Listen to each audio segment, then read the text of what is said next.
Olá, caros ouvintes, sejam bem-vindos a este novo episódio do vosso podcast Conversa e estamos justamente aqui na Baía do Seixal, portanto, trago-vos uma vez mais à minha terra. E hoje estamos aqui com o Miguel, do Livre, muito obrigado, número 2 aqui ao distrito de Setúbal, que é do Montijo, justamente. Portanto, há aqui este arco, aquilo que se chama o Arco Ribeirinho. Ribeirinho Sul, exatamente. Portanto, estamos aqui juntos nisto, o que é também interessante deste ponto de vista. E, portanto, agradeço imenso todo o vosso apoio, toda a vossa dedicação e também a partilha que vocês vão fazendo deste podcast. E, portanto, obrigado. Continuem a subscrever, a partilhar nas redes sociais, partilhar com os vossos amigos. É importante porque já estamos no top 10 da política no Spotify e no Apple Podcasts. Portanto, o podcast esteve em baixo, foi apagado dessas plataformas, está agora de volta e está de volta em grande. Portanto, obrigado uma vez mais. Vamos começar com as perguntas do público, em que o Max Coliban, Max, muito obrigado. O Max Coliban também é um podcaster, o podcast mais do mesmo, mas é sempre diferente.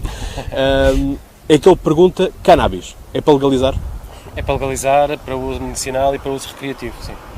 Com venda restrita para adultos. Portanto, e a produção seria liberalizada? É que neste momento, no quadro português, apenas o consumo é que é liberalizado, legal. O consumo é liberalizado, mas haveria também, é evidente, com algum formalismo e algumas regras, mas a produção seria feita, quer em termos de empresarial, quer em termos de autoconsumo também. Poderia ser uma questão em cima da mesa. Terá que haver uma análise técnica, não é? Um estudo para a situação, mas em princípio há essa opção em cima da mesa. Porque justamente a temática da cannabis e das drogas leves já foi uma temática abordada neste podcast com o deputado do Bloco de Esquerda, Moisés Ferreira, em que justamente debatimos isso, que existe um grande buraco na nossa lei portuguesa, que é possível consumir, mas não é possível vender, não é possível produzir. E, portanto, evidente, não faz que eu saiba, ela não cai do céu. Claro. E, portanto, algo que eu coloquei na altura, que também sou favorável que ela seja legalizada, pela simples questão de que temos que ver isto como um produto. E, portanto, nós sabemos que há muitas pessoas que consomem, pensam que vão consumir cannabis e ficámos a saber há uns bons meses atrás de uma reportagem que é o louro prensado. Exato. Não é? Portanto, tudo aquilo que tem de grave para aquilo que é o consumo, para aquilo que é o bem-estar da própria população. E, portanto, justamente a minha questão aqui é única e exclusivamente as pessoas saberem o que é que estão a consumir. Quando nós vamos também a uma farmácia, estamos a consumir Benuron, não estamos a consumir outra coisa qualquer. Até porque já existem plantações de cannabis em Portugal.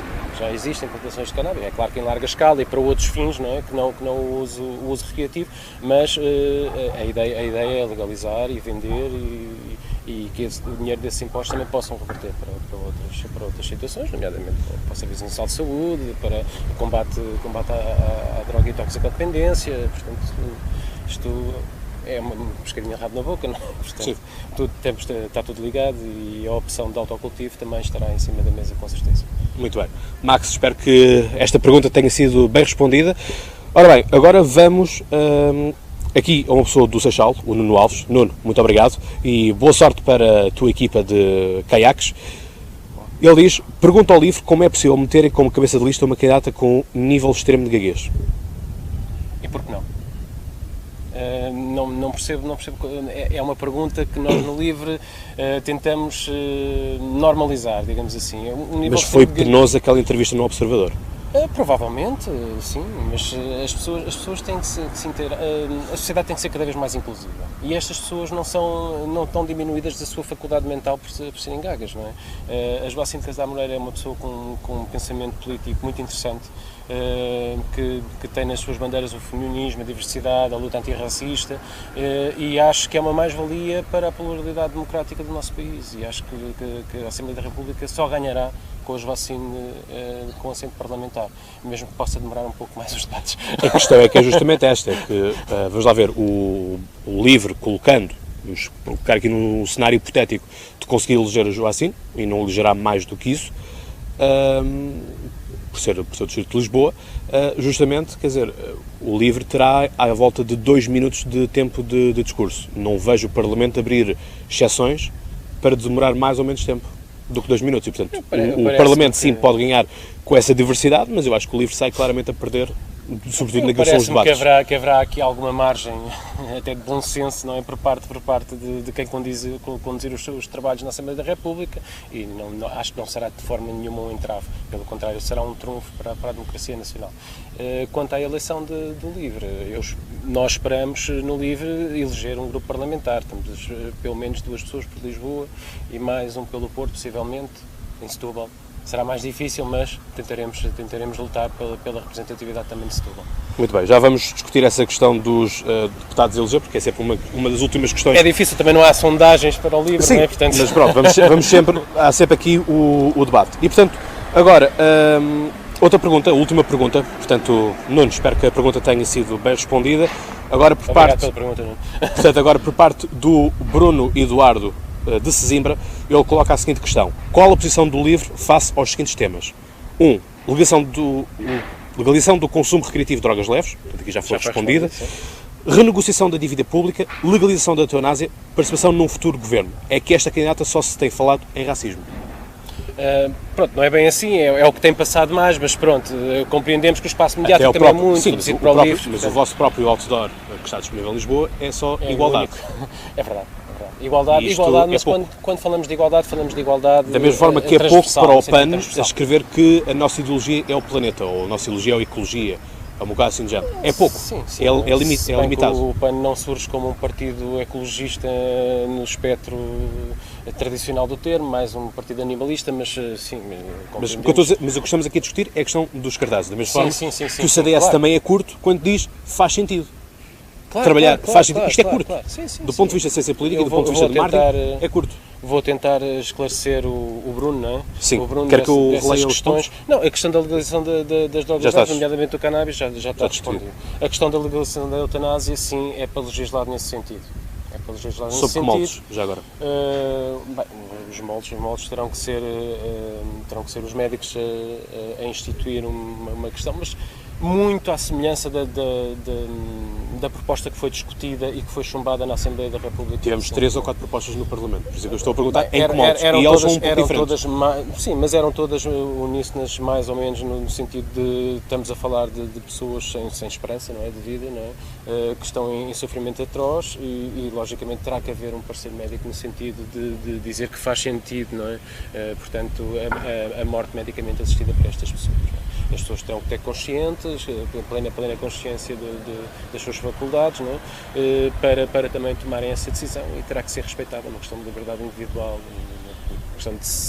é uma questão de humanidade, no fundo, de cessar o sofrimento destas pessoas. Renegociação da dívida pública. Renegociação da dívida pública, sim, estará em cima da mesa, nomeadamente com a poupança dos juros da dívida, os juros mínimos, não é? Que nos são cobrados, nomeadamente a nível europeu, não faz sentido nenhum, porque a Europa, nos seus princípios, é a solidariedade, portanto, não podemos estar aqui a cobrar, a lucrar com a desgraça alheia, digamos assim. Portanto, a dívida pública terá que ser um dossiê para revisitar e tendencialmente tentar negociar.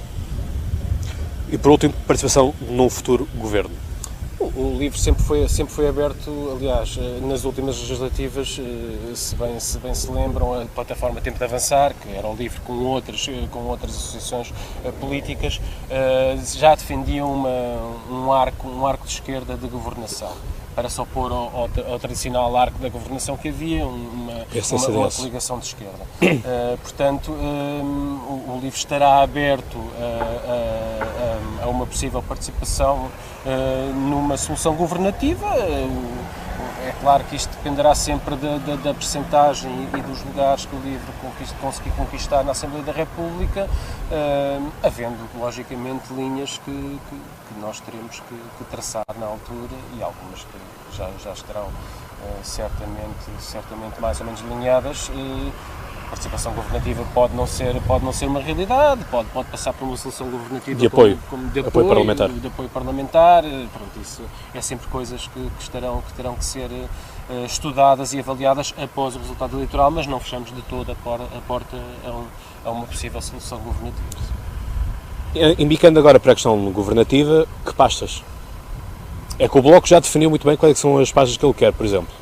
Mas eu pergunto se o LIVRE já tem alguma pasta pensada, ou alguma que lhe fosse mais apetecível. Como lhe disse há bocado, Só mediante o resultado eleitoral é que poderíamos estar a pensar nisso. Mas uma pasta nitidamente apetecível seria do ambiente, não é?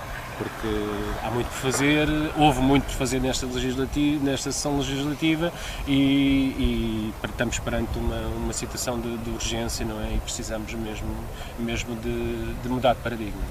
É curioso porque todos nós agora vamos apontando também os analistas políticos para a questão do PAN poder fazer dele também um governo, um grupo parlamentar, e será que caso o LIVRE também consiga corresponder às suas ambições do grupo parlamentar de duas pessoas aqui por Lisboa e eventualmente uma no Porto, vai ser interessante esta disputa pela mesma pasta, LIVRE e PAN. Não sei, pronto, e os dois têm perspectivas totalmente diferentes. Isto em termos, sim, temos perspectivas diferentes, haverá pontos comuns aqui e além, mas é como lhe digo, isto de participar numa solução governativa é sempre muito geometria no espaço neste momento, não é? Temos que ter dados concretos, temos que ter as eleições feitas, a percentagem, os lugares distribuídos para perceber qual é o peso ou não, e depois, mediante os diálogos encetados, nomeadamente com o PS, que será a força que em princípio ganhará as eleições, pelo menos todas as sondagens assim o indicam, perceber se faz sentido ou não, porque poderemos chegar à situação de dizer que não faz sentido, se não conseguimos incutir nada das nossas ideias, se não conseguimos defender nada dos nossos valores e dos nossos princípios, não faz sentido, não é? Participar num governo propriamente dito. Poderá fazer sentido fazer acordos aqui e além e negociar algumas das nossas medidas. Muito bem, portanto, Bruno, espero que as perguntas tenham sido bem respondidas e, portanto, vamos agora mais aqui a discussão e o debate em relação ao LIVRE. Eu lembro-me, há 4 anos atrás, ter visto Rui Tavares a festejar precipitadamente a sua própria eleição para Lisboa, que afinal acabou por ser para o PAN, e, portanto, não sei se vamos correr o mesmo risco de vermos, neste caso, então, Joacine eventualmente a festejar e depois, afinal, esse lugar ser para outro partido qualquer.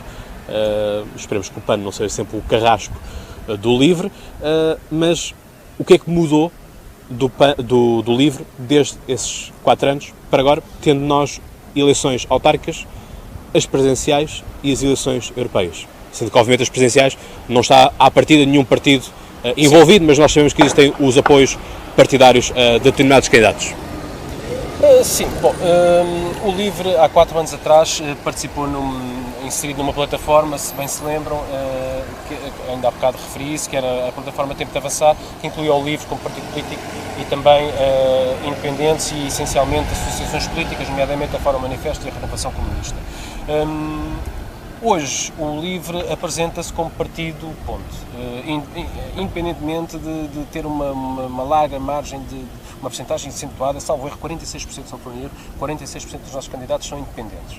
Portanto, é um partido aberto à sociedade, aberto à cidadania. Vocês fizeram primárias, não foi? Fizemos primárias abertas, portanto, um regime em que qualquer pessoa que se reveja nos princípios e nas ideias do LIVRE poderá, assinando uma declaração de compromisso, logicamente, poderá concorrer a essas primárias, portanto, foi aberta a toda a população, todos os cabeças de lista de todos os círculos foram escolhidos na lógica das primárias abertas e portanto, é assim que foi ordenada as nossas listas. O que mudou realmente, quer dizer, não muda muito, não é? O nosso ADN continua aqui, continuamos com os pilares da Europa, da esquerda, da ecologia, não é? E, portanto, continuamos a ser a mesma força política e com os mesmos ideais. Estaremos talvez mais focados em determinados assuntos, mais focados em determinadas temáticas, na tentativa de fazer passar uma mensagem de que a diversidade e a pluralidade de opiniões são importantes em democracia. Veremos se será bem recebida ou não a mensagem e como possivelmente qual será a nossa votação. É verdade que há 4 anos atrás o Rui precipitadamente festejou a sua eleição, mas todos os dados naquele momento indicavam isso e, portanto, ele foi levado ao equívoco. Eu espero sinceramente que nesta eleição não aconteça o mesmo. Quanto a presidenciais e autárquicas, as autárquicas são em 2021, não é? Teremos aqui um prazo um prazo largo para repensar essa... Portanto, o LIVRE não participou nestas últimas? Nestes últimos ataques participámos esporadicamente em alguns círculos, nomeadamente em Felgueiras fazemos parte da seleção de Camarária, que ganhou a Câmara, é uma coligação LIVRE-PS, em Felgueiras, e na Assembleia Municipal de Lisboa também fomos incluídos, houve um acordo coligatório com o PS e temos deputados na Assembleia Municipal, temos um grupo municipal de deputados do LIVRE, são dois deputados eleitos à Assembleia Municipal de Lisboa, e pronto, e tivemos candidatos assim um pouco por todo o mas pareceu-nos que era um tempo de recentrar o partido, de recentrar as bases, e não houve, entre as legislativas e as autárquicas, não houve aqui muito tempo para pensar um modelo e uma lógica de candidatura. Para além de que as autárquicas, como se sabe, como todos devem saber, são umas eleições muito exigentes, são talvez as eleições mais exigentes sim. A nível nacional, e para um partido pequeno é muito complicado. E nós queremos sempre ter qualidade nos nossos quadros, e portanto não vamos dar passo em falso e apostar para soluções que não valem a pena. Nas presidenciais, nas últimas, apoiámos o candidato Sampaio da Nova, não é? Não foi a escolha, foi Marcelo, como todas as sondagens assim o indicavam, não é? Nas próximas presidenciais, logo se verá, mediante as pessoas, os cidadãos que se candidatarem, logo se verá também. O LIVRE neste momento não tem pensado nenhuma individualidade, nem nenhuma pessoa, nenhuma entidade para a candidatura às presidenciais. É uma questão que se verá. Até porque ainda não se chegaram à frente os outros candidatos. Ninguém. O próprio Marcelo ainda não. Já deixou no ar que sim, mas... Bem, enquanto a Igreja Católica que tiver sucesso, ele vai lá estar. E, portanto, isto é uma coisa... Este podcast sempre foi muito crítico em relação à presença de Marcelo. Talvez seja por isso que as 3 respostas que nós tivemos por parte de Marcelo Rebelo de Sousa têm sempre de não há agenda para vir aqui ao podcast, sim, quando o podcast consegue trazer o Presidente da República de Cabo Verde. Portanto, isto é um pouco estranho. Como é que se conseguem ter membros de governo de outros países, chefes de governo de outros países, e não se consegue trazer o nosso? Quando o nosso supostamente é tão aberto e tão gosta tanto de aparecer. Mas a questão é que gosta também de desaparecer quando existem as grandes problemáticas. Claro. A greve dos professores, a questão dos motoristas, também houve ali um certo desvanecimento, enfim, é por aí. Mas pronto, justamente, agora dia 5 de outubro, que é o Dia da República. Sim, dia 5 de outubro, quer dizer, que é o nosso maior feriado, diria eu, que é a implantação da República, e é a República que está, ele vai para o Vaticano. Quando ele foi o primeiro a chamar a atenção que a escolha da data de 6 de outubro podia ser má, porque os discursos do 5 de outubro, e portanto quem faz os discursos do 5 de outubro é justamente o Presidente da República, exatamente, que fosse portanto 5 de outubro calha um sábado, que justamente fosse discursos tendenciosos para os partidos. Exatamente. Bem, agora vai ser tendencioso para as paróquias. Exato. Portanto, isto para mim não é o Presidente da República, lamento. Para as forças conservadoras também. Porque há aqui sempre aquela coisa que costuma dizer, não é? Votar como deve ser, não é? CDS. E aquilo que eu relembro sempre este caso, eu peço desculpa, mas já lhe dou tempo para falar nisso, mas é justamente uma temática que eu abordo sempre, que é Kennedy foi, até ao momento, o único presidente católico dos Estados Unidos da América, e havia muita especulação como é que ele deu o comportamento por parte de John Kennedy. E aquilo que ele fez foi apenas um aperto de mão. O nosso presidente beijou o anel papal. Ou seja, é uma subjugação medieval de um Estado com soberania a um Estado, quer dizer, que pouco mais tem que um quilómetro. É um simbolismo que não abona em nada em favor do Presidente da República e do próprio país. Não é? Exatamente, porque o Presidente da República, portanto, é o Presidente de todos nós, claro, muçulmanos, judaicos. Exato. Não importa. E a nossa Constituição é laica, não diz que Portugal é um Estado laico, portanto. Sim. Daí. Tendencialmente socialista também. Sim. Também lá está. Que é sempre um caso paradigmático daquilo que foi os tempos do PREC. Que ainda hoje marcam a política, como nós discutimos já com a Iniciativa Liberal. Ora bem, quais são as propostas do LIVRE? Quais são as principais bandeiras do LIVRE? Para além desta questão, que, volto a dizer, passa forte, que é a questão da igualdade e a questão do racismo. Sim. A questão do racismo é essencial, não é? Nomeadamente o combate ao racismo estrutural, não é? E a criminalização do próprio racismo, porque há coisas que não podem passar em colmos. Temos que passar a ser uma sociedade mais inclusiva, menos discriminatória, não é? E para isso tem que se perceber que todas as ações têm uma consequência, não é? Mas não passa só por uma punição, não é? Passa também por uma sensibilização das pessoas, campanhas de sensibilização, passa também por uma educação nas escolas e a nível de ensino, porque também é importante que uma educação para a cidadania reflita estes aspectos. Mais propostas do livro. O livro pretende, por exemplo, um aumento significativo do salário mínimo. A ideia é passar um salário mínimo para o patamar dos 900 euros até ao fim da legislatura e, a par disto, começar a criar um rácio máximo de desigualdade salarial. Ou seja, dentro de uma determinada atividade ou de uma determinada empresa, o intervalo entre o salário mínimo ao máximo não ser superior a X. É claro que isto será um modelo que terá que ser preciso, mas isto tendencialmente esbate a desigualdade salarial que no nosso país é cada vez maior e os dados apontam para isso mesmo, não é? Para além da lógica de trabalho igual, salário igual, nomeadamente entre géneros, não é? Isso é irrefutável, já está na legislação, sim, embora muitas das vezes na prática não se pratique e, portanto, temos de ter uma ACT mais interventiva e mais fiscalizadora nesse aspecto. A ACT fala da Autoridade para as Condições de Trabalho, logicamente. Mais propostas do livro na área do trabalho também. Pretendemos que as pessoas tenham mais tempo para si e para as suas famílias e, portanto, temos a equação 30-30, ou seja, 30 horas de trabalho semanal para 30 dias de férias anuais. Basicamente é isto que o livro preconiza.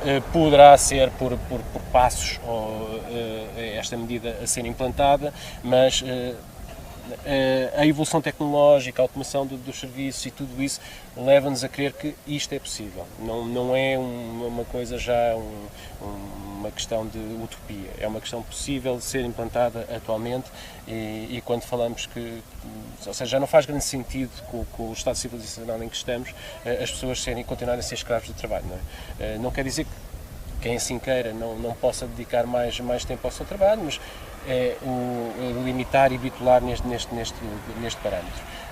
Outras propostas do livro, por exemplo, a abolição de qualquer espetáculo, caminhar no sentido de abolir os espetáculos de maltratos animais. É claro que isto inclui a tauromaquia e possivelmente cruzamos com propostas do PAN, como já estávamos a falar. Sabemos que é uma situação complicada, mas temos que caminhar nesse sentido. Há aqui uma questão que eu quero colocar, porque justamente estamos a falar de mais de 150 episódios neste podcast e, portanto, justamente o episódio número 11, ou número 14, foi justamente sobre touradas, em que esteve um adepto, portanto, um forcado mesmo, e também esteve alguém representante da plataforma Antitourada. Sim.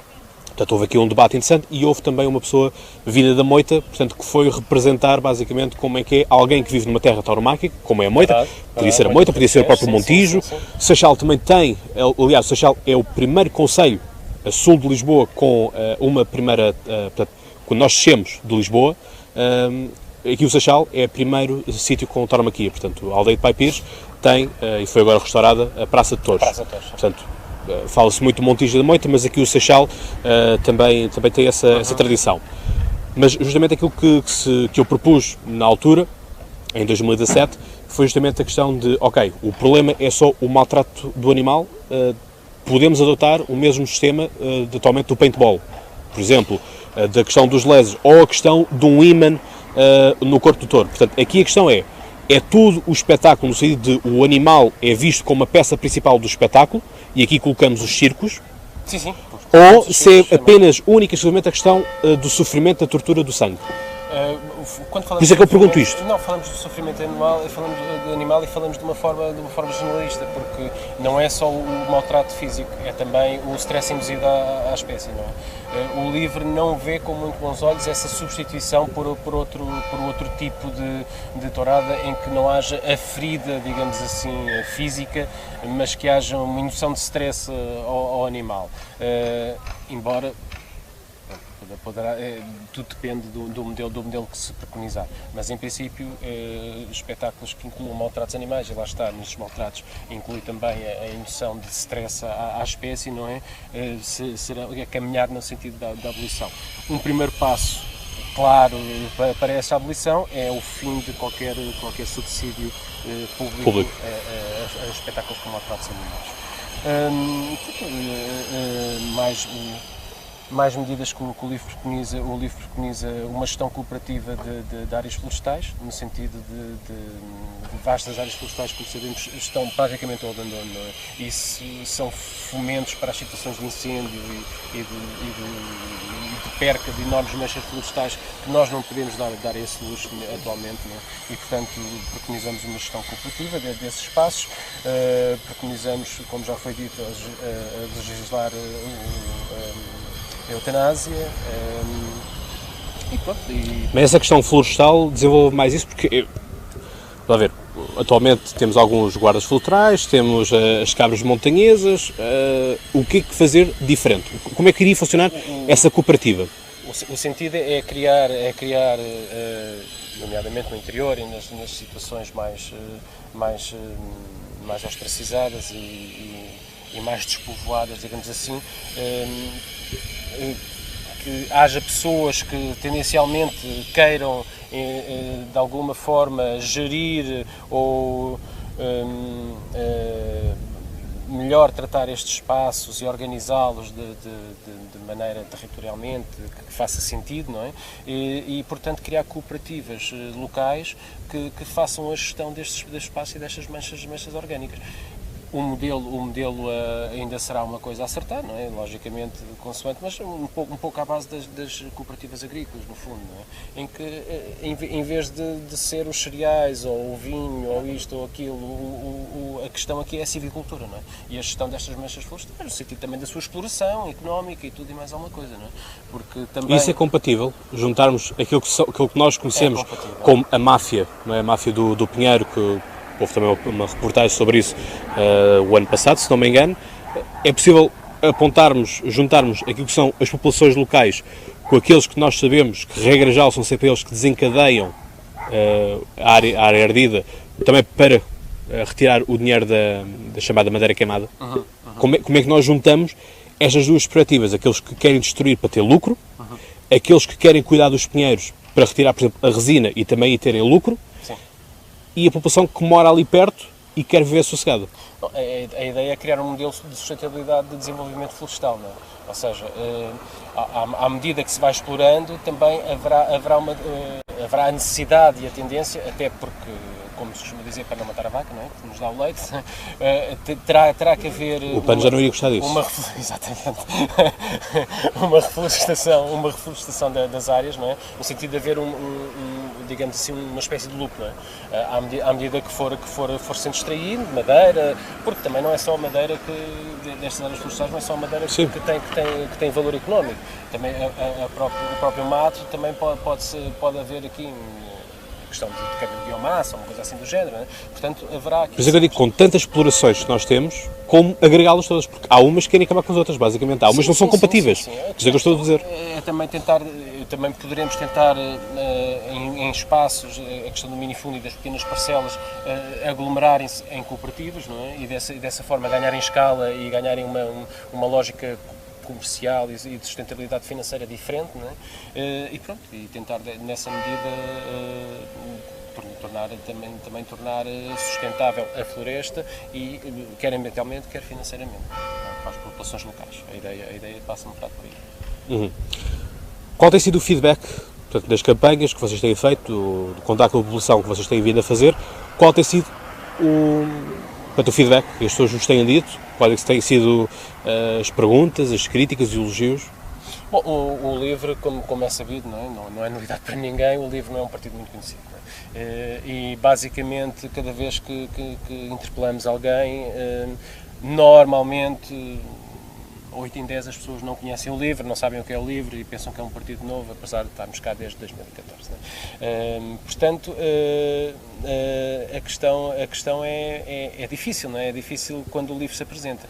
quando começamos a explanar as nossas ideias, as nossas medidas, aquilo que preconizamos, as pessoas já começam, há pessoas que têm alguma afinidade, não é? E que se revêem nas ideias, mas também sentimos muito uma aversão do público em geral e da comunidade em geral para os partidos políticos, aquele velho chavão de somos todos iguais, não é?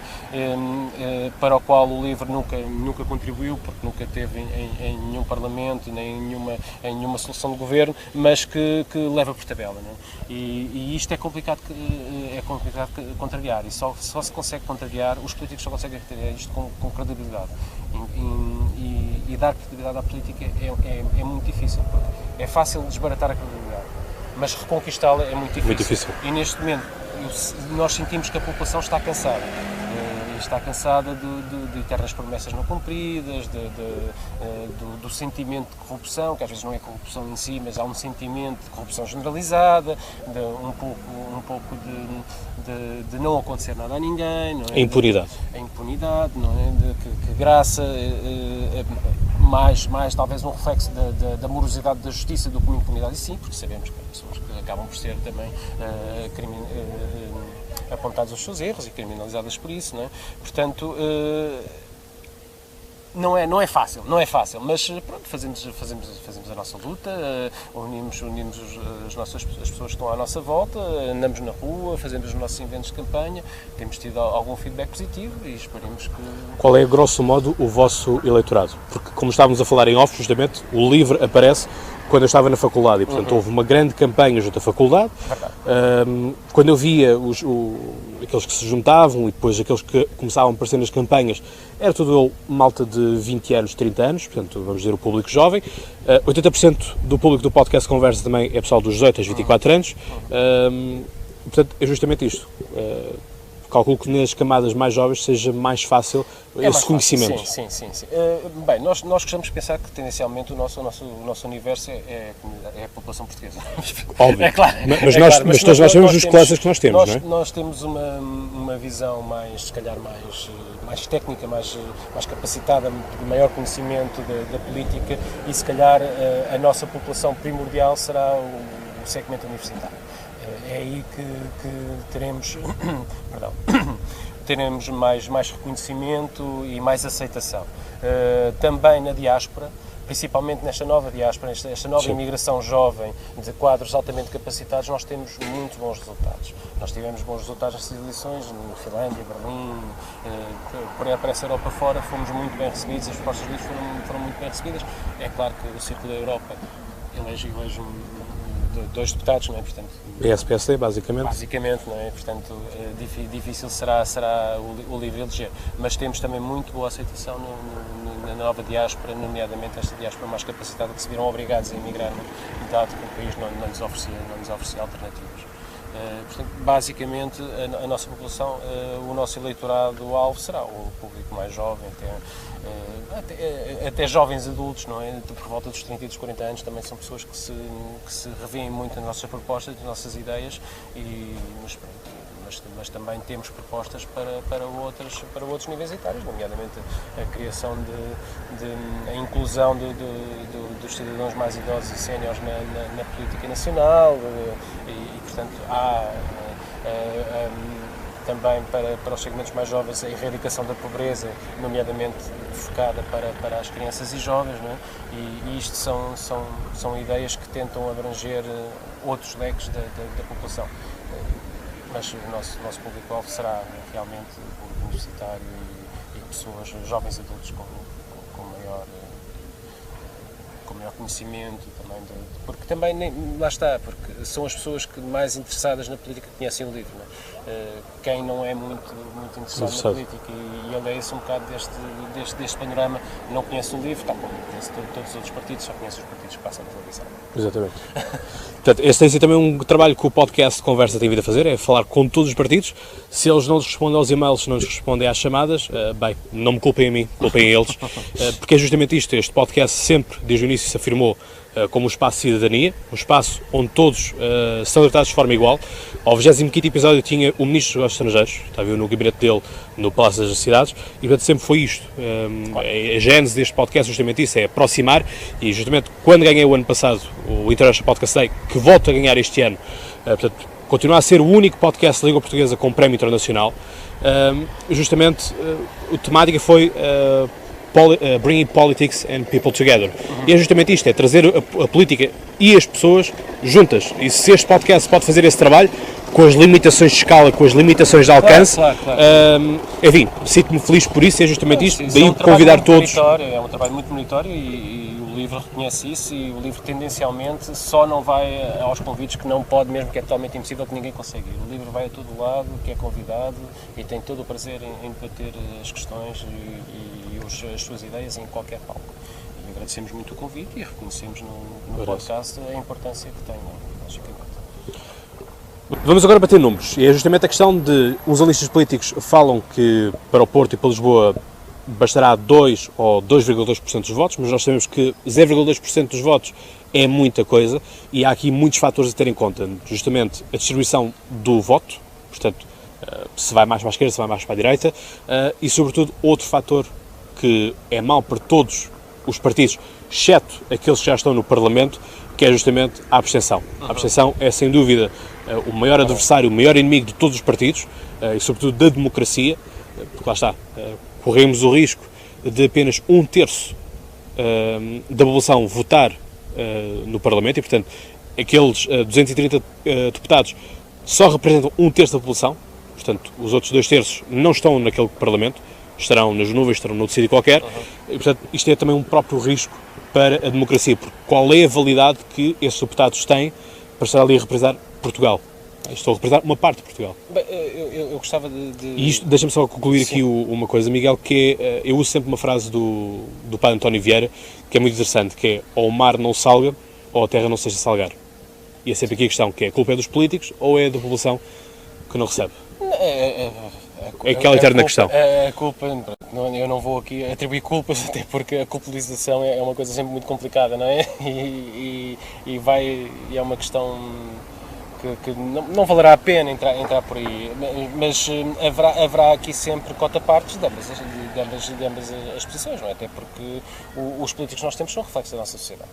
Já em todos a sociedade, portanto, os políticos são a população.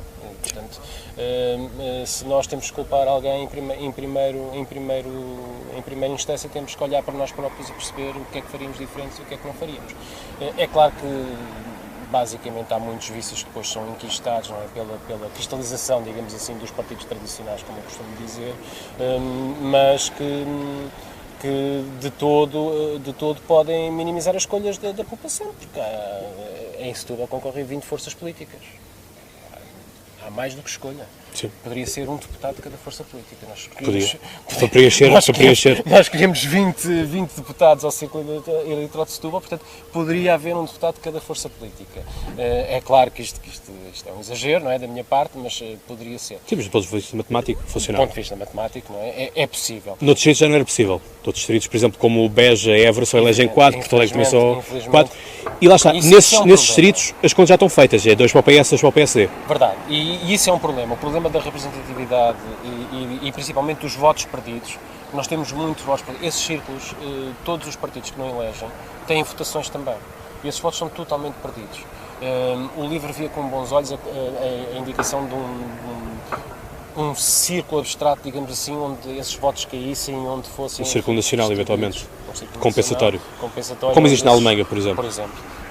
Onde esses votos cairiam e seriam divididos por um número X de deputados a eleger. Também a minimização de deputados a 2 por círculos eleitorais. Há círculos eleitorais que nem faz sentido. Por exemplo, nas nossas diásporas, o número de eleitores é brutal. Quer dizer, se fosse tendencialmente representativo, tínhamos a nossa diáspora seria bem, o terceiro círculo eleitoral, uma coisa assim do género. Sim, no cômputo geral, sim.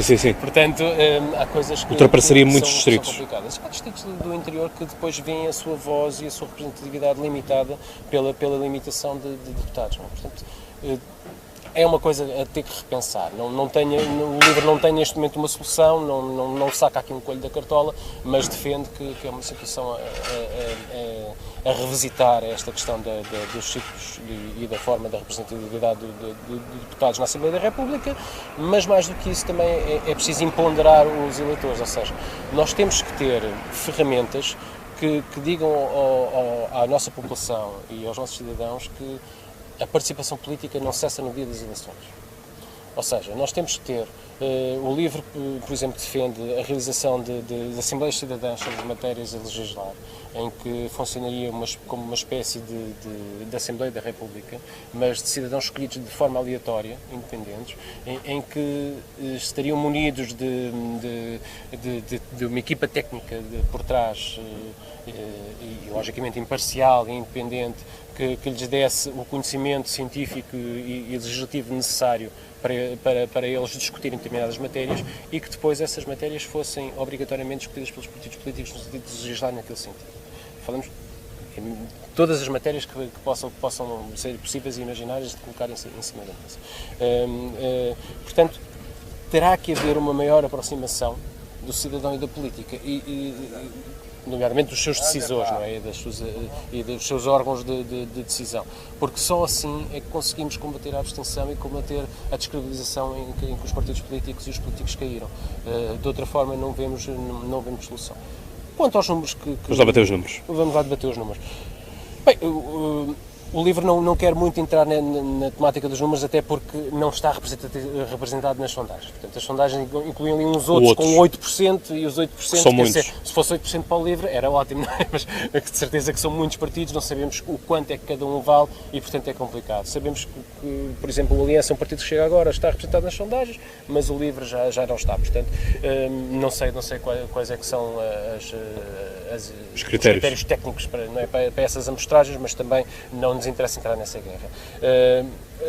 Pragmaticamente, analisando os resultados das últimas eleições que foram as europeias, se repetíssemos esse resultado, elegíamos pelo menos um deputado por Lisboa e talvez e possivelmente um segundo, porque já sabe que o primeiro é o mais difícil, depois o método facilita a entrada dos próximos, portanto seria possível.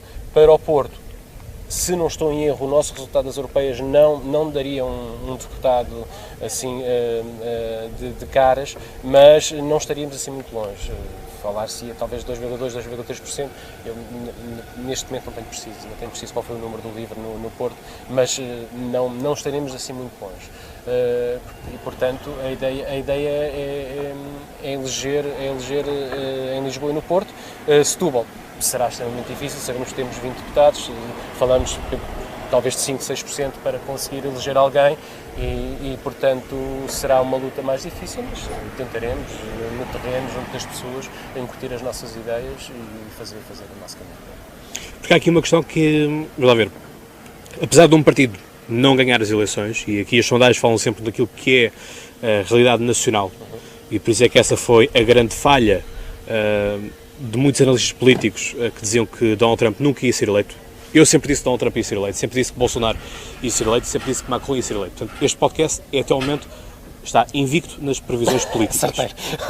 Quando o podcast diz uma coisa, essa coisa regra já as casas de apostas têm que vir aqui. Eu tenho que vir cá. Portanto, BetClicks e Betanos e coisas, se quiserem uma parceria, tudo bem. Mas é uma coisa que eu acho que seria engraçado fazer, casas de apostas políticas, porque já acontece nos outros países, Portugal ainda não tem disso, e eu acho que é interessante, mas talvez fosse uma forma de criar mais empatia, mais pessoas a quererem saber mais da política. Não sei, enfim, já estamos aqui num campo imaginário. Mas justamente, há aqui um tópico muito importante que é... Agora perdi-me porque o cão ia ser atropelado. Estávamos a falar justamente... o podcast acerta. Portanto, o podcast acerta sempre aqui as eleições. E há aqui justamente este ponto que é... nós estamos aqui a fazer eleições para distritos. Não estamos a fazer para um círculo nacional como existia na Primeira República. Na Primeira República tínhamos ali o Círculo Nacional e, portanto, era bater ali e bate isto. E, portanto, os partidos é que diziam, o do Porto vai em segundo, o de Lisboa vai em terceiro. Pronto. Aqui não. Aqui estamos justamente para os círculos distritais. E há aqui um tópico interessante, que foi justamente o primeiro convidado deste podcast, foi o Tino de Rãs, que é a cabeça de lista no Porto, e que, muito honestamente, se ele conseguir repetir o resultado eleitoral no Porto, que ele teve 6% dos votos, estás a falar de ele conseguir eleito, se conseguir ser eleito, com sorte consegue um terceiro e com sorte ainda mais conseguirá um terceiro. Sim. Pondo assim no 2 6%. garantidamente, Sim. 3 talvez. Sim. Exatamente. Portanto, se formos em Lisboa, isso já não vai acontecer, porque já não tem tanta força de atração Sim. Lisboa, mas no Porto tem, foi o presidente da Junta de Reis. E é justamente isto, que é, cada partido aposta cartas diferentes para cada distrito. E há distritos que são mais fáceis, há distritos que são impossíveis, como é o caso de Castelo Branco, Guarda, Porto Alegre, Évora. Portanto, são distritos que têm poucos deputados, estamos a falar de 4 deputados, em que a matemática já toda ela é feita de 2-2. Portanto, torna-se muito complicado fazer este tipo de contas. E, portanto, vamos ver o que é que essas sondagens de facto não são muito justas e temos um partido que é sempre prejudicado nas sondagens e depois na vida real essas sondagens não se concretizam, que é justamente o CDS. O CDS é sempre o partido tradicionalmente penalizado nas sondagens e depois consegue sempre melhores resultados na vida real, portanto na contagem real, do que as sondagens. Vamos ver como é que vai acontecer com o LIVRE. O podcast não pode dizer nem felizmente nem infelizmente, que enfim, também não queremos problemas com a Comissão Nacional de Eleições, como é óbvio, mas obviamente que o podcast deseja a maior das sortes a todos os partidos que aqui vêm e que concorrem pelo país fora. É a democracia. E portanto é justamente isso, o podcast não pode fazer mais do que isso, claro. Porque justamente uma das boas críticas que fazem este podcast é a questão da sua imparcialidade e portanto é um registro que eu quero continuar a ter e tudo farei para o manter, como é óbvio. Parciais baixam os convidados. Pois, é o nosso papel. Isso é. Mas pronto, lá está, o facto do podcast se abrir a todos claro que sim, contribui justamente para isso. Demonstra a imparcialidade, sim. E portanto, justamente, estamos limitados a estes partidos, vamos dizer assim, pequenos, com todo o respeito pela sua democracia que têm, pela sua existência e cidadania, mas lá está, estes partidos apenas podem mencionar nos grandes círculos como é Lisboa e Porto. Aliás, se formos a ver, os cabeças de lista são sempre Lisboa e Porto.